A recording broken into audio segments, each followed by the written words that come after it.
Meus irmãos, meus queridos que me ouvem neste momento, que me assistem, através desse vídeo, que a paz e a graça de nosso Senhor Jesus Cristo reine no seu lar, na sua vida, no seu coração, na sua família.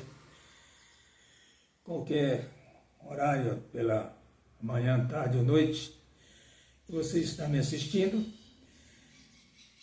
eu tenho uma palavra para você, muito interessante, a palavra da parte de Deus para o seu coração. E é um tema que não é muito ensinado, não é muito pregado nas igrejas, porque é algo que talvez no nosso tempo em que nós vivemos não seja muito conveniente para muitos pastores, pregadores, falar sobre esse tema. E o tema de hoje é: por que o cristão sofre? Existe uma teologia, eu posso dizer sem medo de errar, que é uma teologia antibíblica, que é aquela teologia dos amigos de Jó, daqueles 3 amigos de Jó, que foram à sua casa depois que souberam da sua aflição, do seu sofrimento, e daqui a instantes eu vou voltar a esse assunto de Jó, que está dentro desta palavra de hoje, em que começaram a acusar Jó de estar em pecado, porque Jó estava sofrendo. Na teologia deles, que é a teologia atual, uma teologia que veio dos Estados Unidos para cá,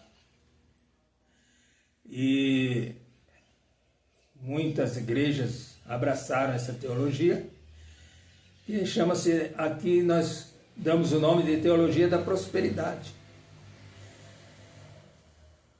Que o crente, o cristão, eu uso mais a palavra cristão, porque crente, a Bíblia diz que até o diabo é. Então, se até o diabo é crente, então todo mundo é crente. Pode ser chamado de crente. Só que a Bíblia diz que o diabo é crente porque crê em Deus, ele morou no céu, ele foi expulso do céu aqui para a terra, infelizmente, para tentar a humanidade.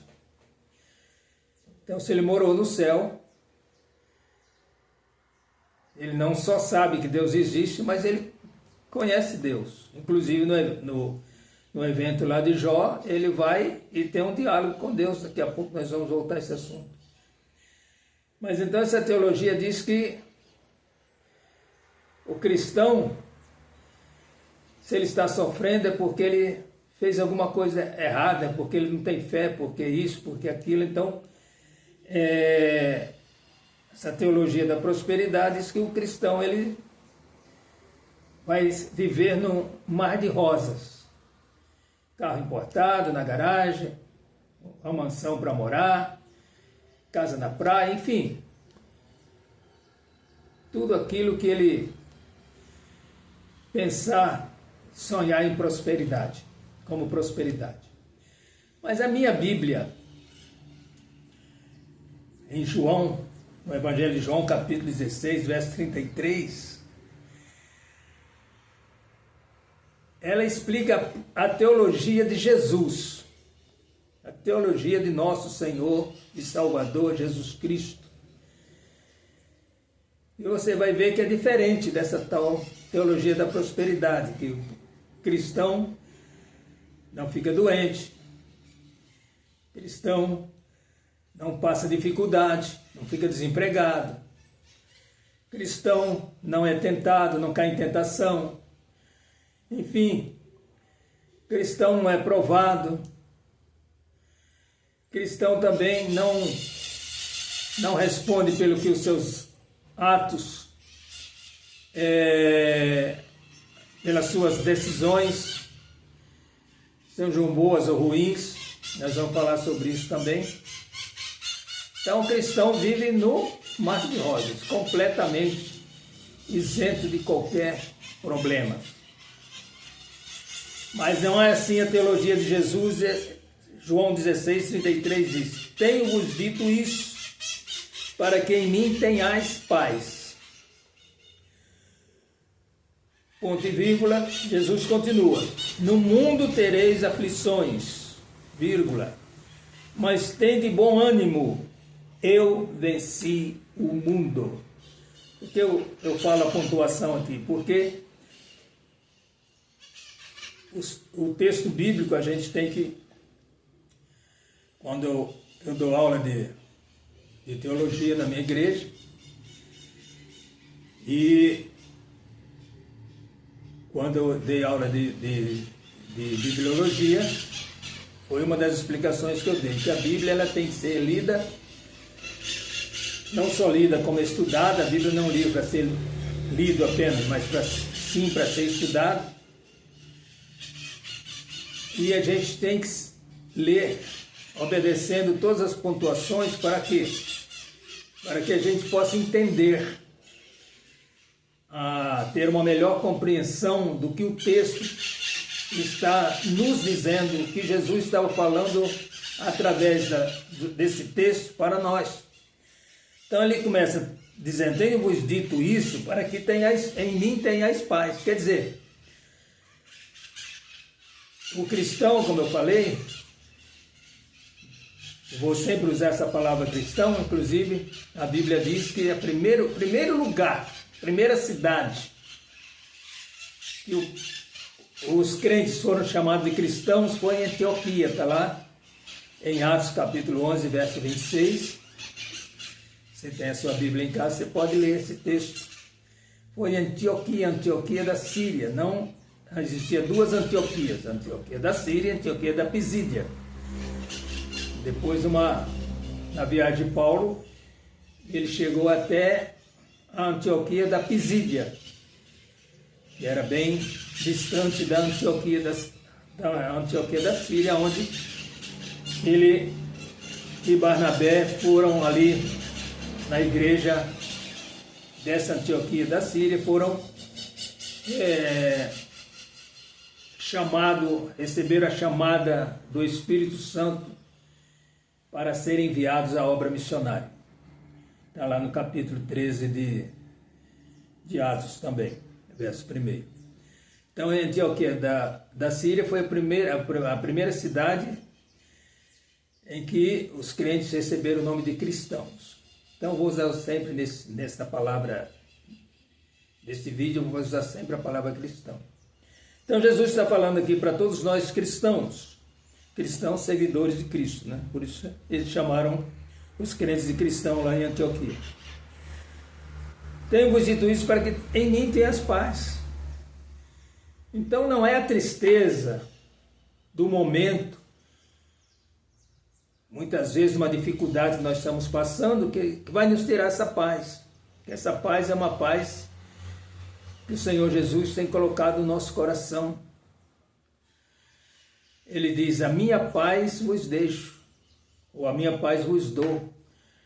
Não vos la dou como o mundo a dá, porque a paz do mundo, ela é feita através da guerra.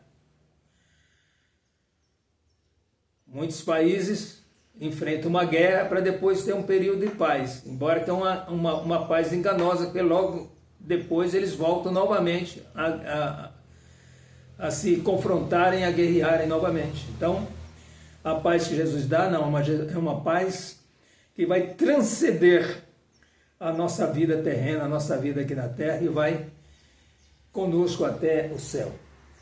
Então ele começa dizendo: olha, fiquem tranquilos, e Jesus está dizendo isso, fiquem tranquilos com o que eu vou dizer para vocês, mas eu tenho que alertar vocês que no mundo tereis aflições.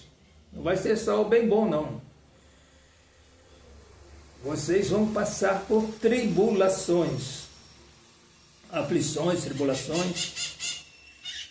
Aí ele diz, mas tende bom ânimo. O que é bom ânimo? É você não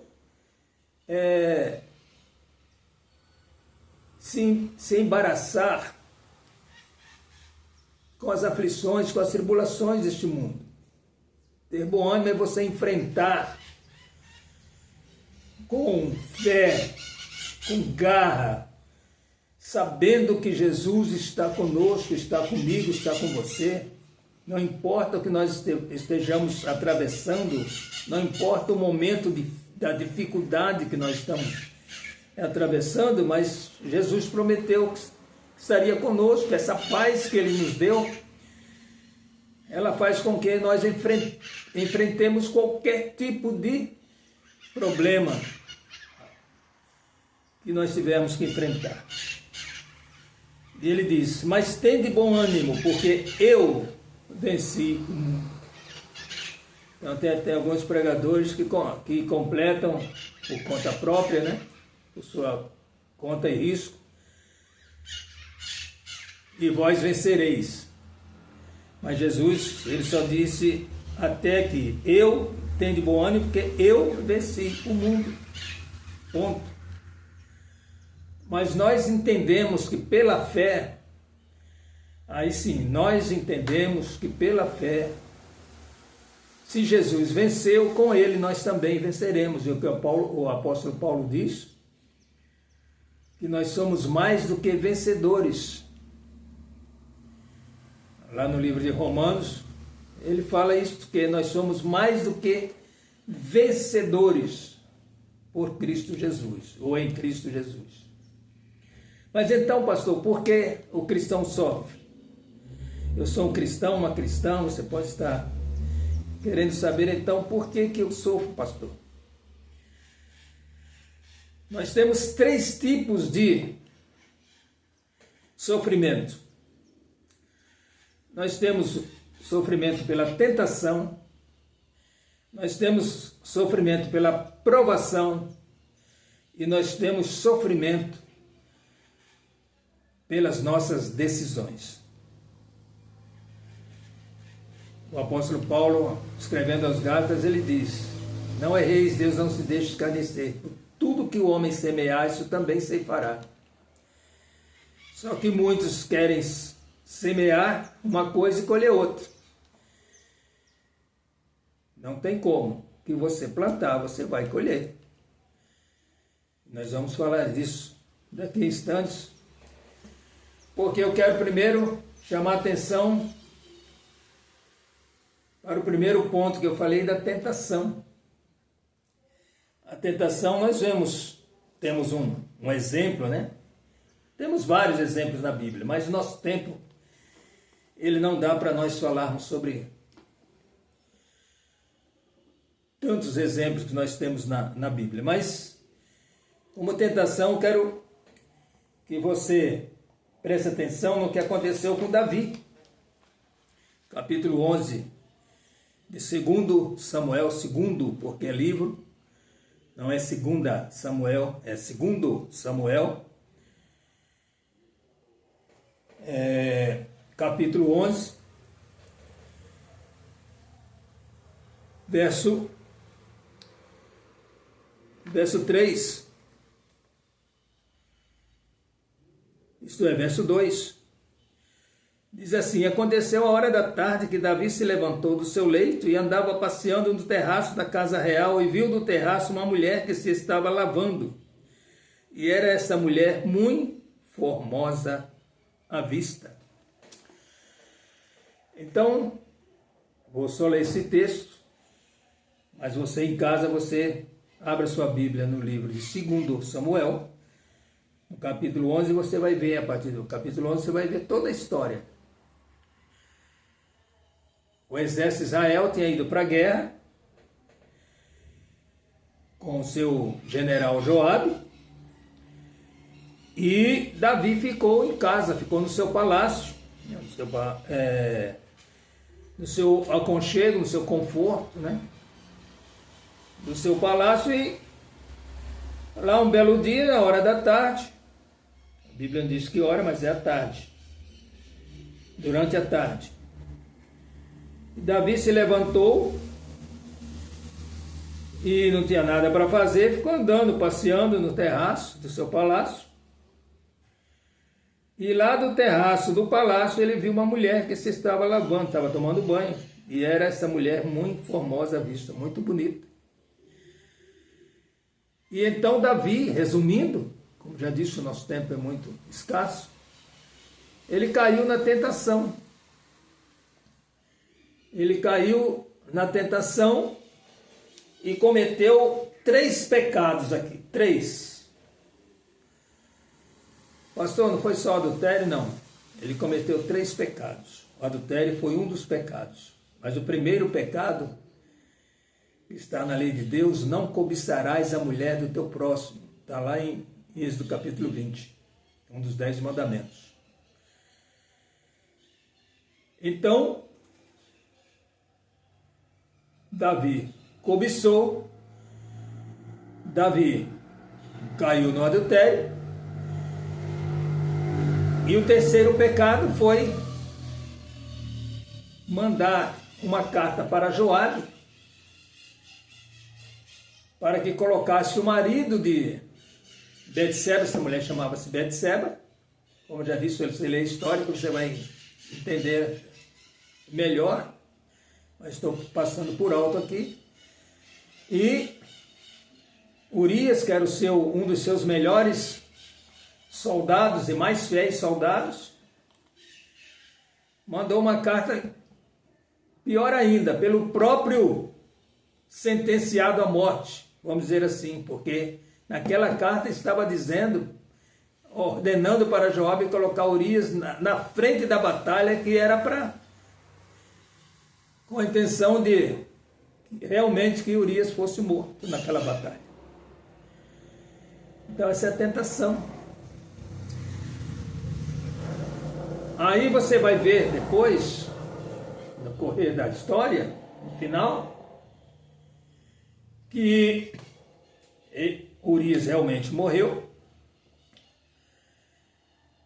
Betseba ficou grávida, perdeu aquele filho porque no confronto do profeta Natã, enviado por Deus para confrontar Davi pelo seu pecado, assim diz, Davi se arrependeu, o profeta disse, olha, você pelo seu arrependimento, Deus passou de você o seu pecado, quer dizer, você alcançou o perdão de Deus através do seu arrependimento. Porém, as consequências do seu pecado, você vai ter que passar. Esse filho vai morrer. E foi o primeiro filho dele com Betseba, foi o filho do pecado. E a espada nunca vai se ausentar da sua casa. Então, o resultado, a colheita do que Davi plantou, a tentação que ele não suportou, que ele não resistiu, ele colheu através de várias desgraças dentro da sua própria família. Houve incesto, houve assassinato, né? Irmão matando irmão e etc. Leia a história que você vai ver. Então, a consequência veio. Paulo falou que ele come semear, isso também ceifará. Aí tem pessoas que tomam decisões erradas como Davi tomou, aí tem que colher o fruto da sua semeadura e fica culpando Deus. Mas Deus não olha para mim, Deus não está me vendo, Deus não me ama mais. E começa a culpar Deus, sendo que a culpa é dele própria. Para um pouquinho e pensa no que você plantou. Se é que você não está recebendo a colheita da sua semeadura. Porque essa lei, Deus fez e ele não vai contra a sua lei. As suas leis, as leis que Deus colocou, ele cumpre. Que o homem semear, isso também se fará. Mas vamos rapidamente para o segundo ponto. Por que nós sofremos? Tem a provação. A provação, o homem mais provado da Bíblia que nós encontramos, você já sabe até de quem que eu vou falar, de Jó. Jó, um homem íntegro diante de Deus, que o próprio Deus fez menção do nome dele e dos seus predicados ao próprio diabo, ao próprio Satanás. E quando Satanás se apresenta perante Deus, diz a Bíblia no capítulo 1 de Jó, Jó diz que, Deus disse de Jó, um homem reto, sincero, reto, temente a Deus e desvia-se do mal. Pai de 10 filhos, 7 filhos e 3 filhas, e muito rico, diz que o homem mais rico do Oriente na época. E resumindo também, depois você lê a história na sua casa, aí, lendo a sua Bíblia, capítulo 1 de Jó em diante, você vai ver que Jó sofreu as piores desgraças que um ser humano pode sofrer. Eu tenho certeza que eu não suportaria.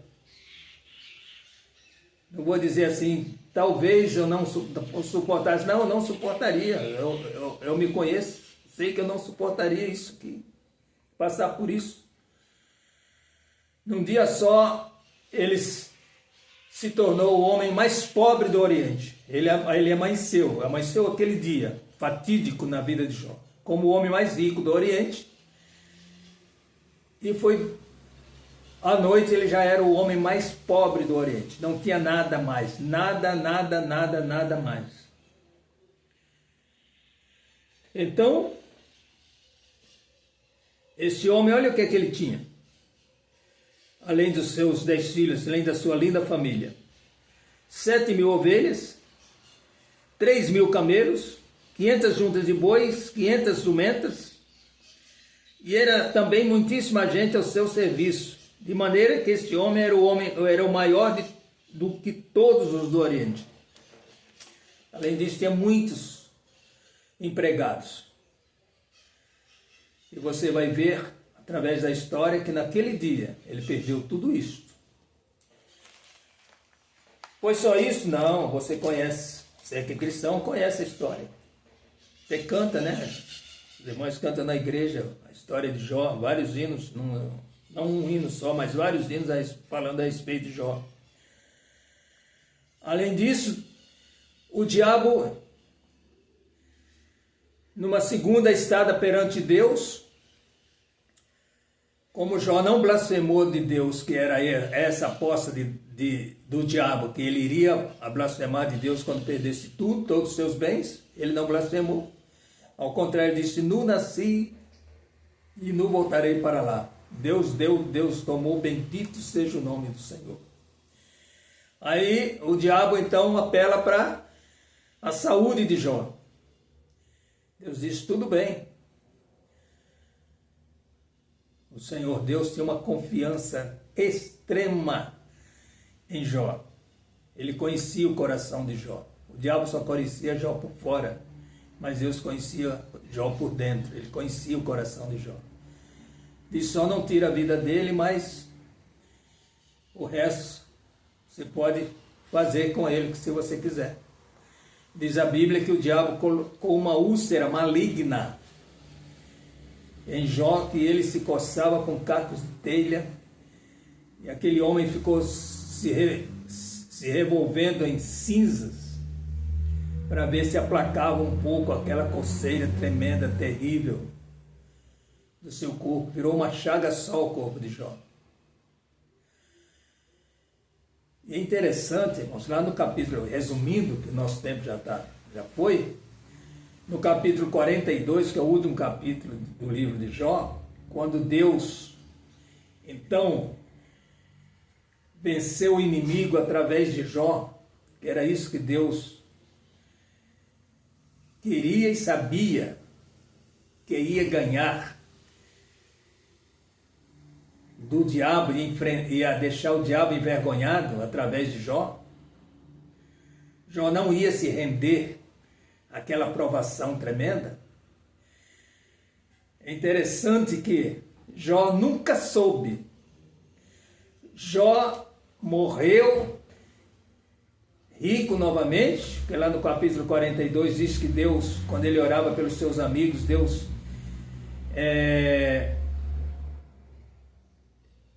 devolveu a ele em dobro tudo que ele possuía. Deus virou o cativeiro de Jó de um momento para outro.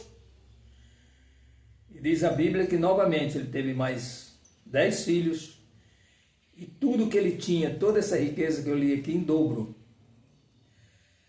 Mas Jó nunca soube. Nós sabemos da provação, que aquilo foi uma provação, porque nós temos a Bíblia.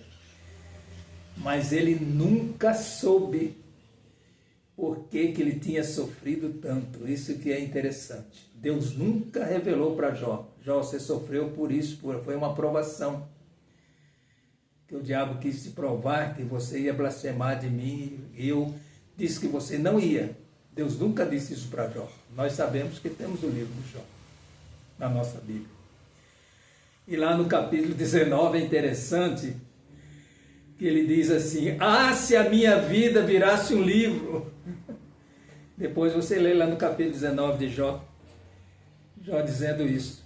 Ah, se a minha vida fosse escrita no livro. E Jó, a sua vida foi escrita no livro. E nós estamos pregando sobre ela, sobre a sua vida, como você venceu a provação. E por último, para encerrar,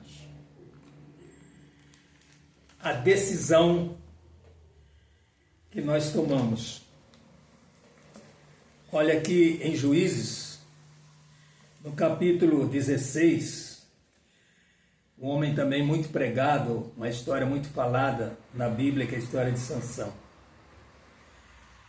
Nazireu de Deus, quer dizer, escolhido por Deus para uma grande tarefa, que era de julgar o povo de Israel e livrar dos seus inimigos, dos filisteus. Mas olha aqui uma escolha errada de Sansão, o que deu. Capítulo 16 de Juízes, verso 4. E depois disso aconteceu que se afeiçoou Sansão, a uma mulher do vale de Soreque, cujo nome era Dalila. Aí você lê a Bíblia em Juízes a partir do capítulo 16 e você vai ver o que aconteceu com Sansão, por causa da sua escolha errada. Resumindo, ele contou o que não era para contar, que era o seu segredo, o segredo de Deus para Dalila, e não suportou tanta pressão de Dalila, que é difícil qualquer homem suportar a pressão de uma mulher. Quando ela quer saber algo, que ela persegue, não dá sossego, enquanto a pessoa o homem não realiza aquilo que ela quer, ele acabou contando o seu segredo. Aí sabe o que aconteceu? Os filisteus, que não estava o poder no cabelo, mas na obediência a Deus, não contar o segredo. Ele contou, só aí ele já perdeu a sua grande força, que não estava no cabelo, como eu disse, mas na obediência. Aí Dalila cortou o seu cabelo, os filisteus vieram sobre ele, diz a Bíblia, capítulo 16, verso 21, então os filisteus pegaram nele e arrancaram os olhos, e fizeram-no descer a Gaza e amarraram-no com 2 cadeias de bronze, e andava ele moendo no cárcere, e o cabelo da sua cabeça ele começou a crescer como quando foi rapado. Aí ele começou a rodar um moinho, como um animal, como os os animais faziam, que era puxar aquela canga que fazia o moinho funcionar. E ali ele foi cego, foi servir de chacota, de vergonha, de zombaria para os inimigos de Deus. Veja, aqui o homem chegou por causa de uma decisão errada. Ele podia reclamar de Deus? Não. Deus não tinha nada a ver com a decisão dele. Ele tomou a decisão errada. Então ele estava pagando pela decisão errada. E até que no final, como diz aqui no verso 22, o cabelo voltou a crescer. E ele um dia foi chamado para servir de palhaço lá no templo do deus Dagon, que era o deus dos filisteus. Um deus, claro que não era Deus, um deus com D minúsculo.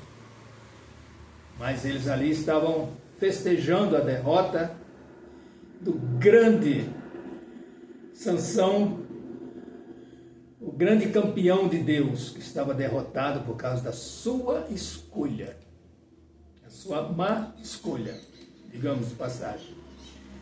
E ali ele pede para que o moço que estava guiando ele estava totalmente cego, que o colocasse entre as duas pilastras daquele grande templo, que estava lotado, diz a Bíblia, que estava lotado.